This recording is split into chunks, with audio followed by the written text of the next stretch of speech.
বাঙালি খানায় সবাইকে স্বাগত জানাই। আপনারা তো অনেকেই অনেকভাবে কুমড়োর ছক্কা রান্না করে খেয়েছেন। এটা খুব পুরনো দিনের একটা রান্না।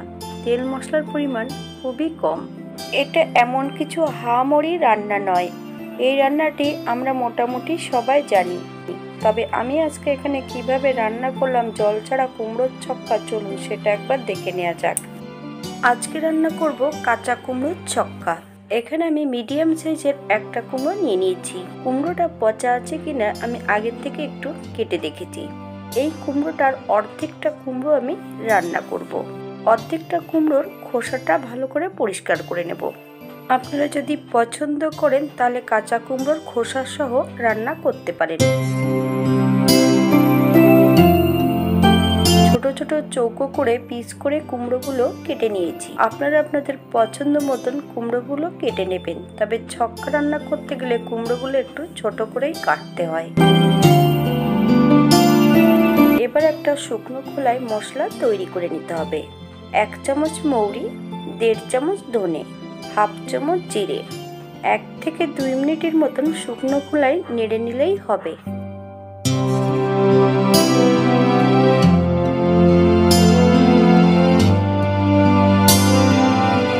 এই পর্যায়ে অ্যাড করব 1 চামচ পোস্ত। বেশ 1 থেকে 2 মিনিটের মতন আবারও আমি মিডিয়াম আঁচে নেড়ে নেব। তবে খেয়াল রাখবেন যেন পুড়ে না যায়। মশলাটা ঠান্ডা হবার পর 80% গুঁড়ো করে নিতে হবে। আপনারা শিলেও গুঁড়ো করে নিতে পারেন অথবা মিক্সারেও গুঁড়ো করে নিতে পারেন। একটা কড়াইতে 2 থেকে 3 চামচের মতন সর্ষের তেল অ্যাড করেছি। ফোড়নে রেখেছি 5 ফোড়ন, তেজপাতা, শুকনো লঙ্কা, 1/2 চামচ হিং। ফোড়ন থেকে সুগন্ধ বেরোলে সম্পূর্ণ কুমড়োগুলো অ্যাড করতে হবে।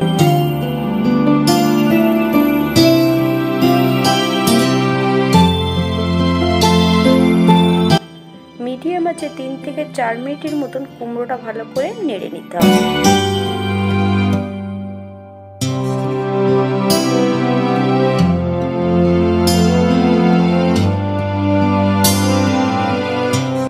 এই পর্যায়ে অ্যাড করব 1 চামচ নুন, 1 চামচ হলুদ গুঁড়ো।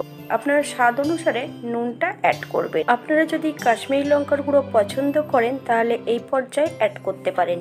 বেশ আবারও 2 থেকে 3 মিনিটের মতন ভালো করে নেড়ে নিতে হবে। এই পর্যায়ে অ্যাড করব কিছুটা বাটা মশলা। জিরে, শুকনো লঙ্কা, আদা একসঙ্গে বেটে রেখেছি 1 চামচ অ্যাড করব। আপনারা যদি পছন্দ করেন তাহলে আদার পরিমাণটা বাড়িয়ে দিতে পারেন। মশলা সহ কুমড়ো দিয়ে বেশ 3 থেকে 4 মিনিটের মতন মিডিয়াম আঁচে কষিয়ে নিতে হবে।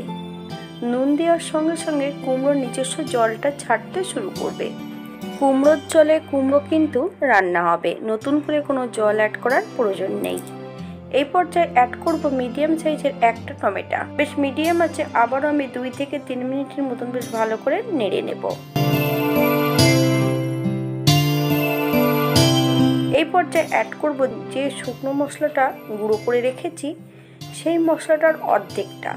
আবারও বেশ 2 থেকে 3 মিনিটের মতন মিডিয়াম আঁচে ভালো করে নেড়ে নিতে হবে।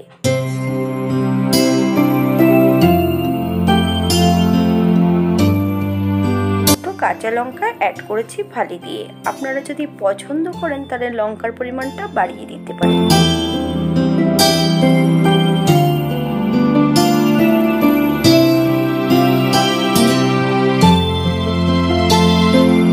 এই পর্যায়ে 5 থেকে 7 মিনিটের জন্য মিডিয়াম আঁচে ঢাকা দিয়ে দেব। তবে ঢাকা দিয়ে দিলে হবে না, মাঝে মাঝে একটু নেড়ে দিতে হবে। আমি কিন্তু রান্নাটিতে কোনো জল অ্যাড করিনি। নুন এবং মশলাতেই রান্নাটা কমপ্লিট হয়ে যাবে। হালকাতে একটু নেড়ে চেড়ে নেব যাতে কুমড়োগুলো ভেঙে না যায়। এই পর্যায়ে 1 চামচ চিনি অ্যাড করব। আপনারা যদি পছন্দ করেন তাহলে চিনির পরিমাণটা বাড়িয়ে দিতে পারেন। তবে একবার চেক করে নিতে হবে যে কুমড়োটা সেদ্ধ হয়েছে কিনা, তারপর চিনিটা অ্যাড করবেন, নইলে কিন্তু কুমড়োটা সেদ্ধ হওয়া বন্ধ হয়ে যাবে।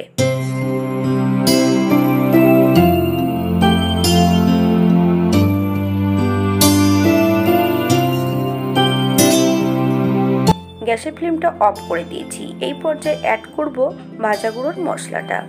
5 মিনিটের জন্য স্ট্যান্ডিং টাইম দেব, তারপর সার্ভ করব।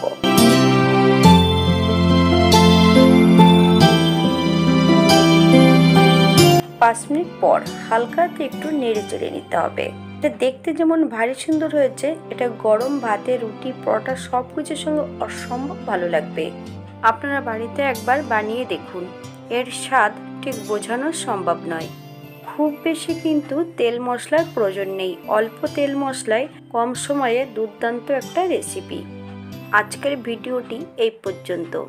সবাই সুস্থ থাকবেন, ভালো থাকবেন। অন্যদিন নতুন রেসিপি নিয়ে আপনাদের সামনে আবার আমি হাজির হব। নতুন ও পুরনো সকল বন্ধুদেরকে অসংখ্য ধন্যবাদ ভিডিওটি দেখার জন্য। ভিডিওটি ভালো লাগলে লাইক, শেয়ার, কমেন্ট করবেন।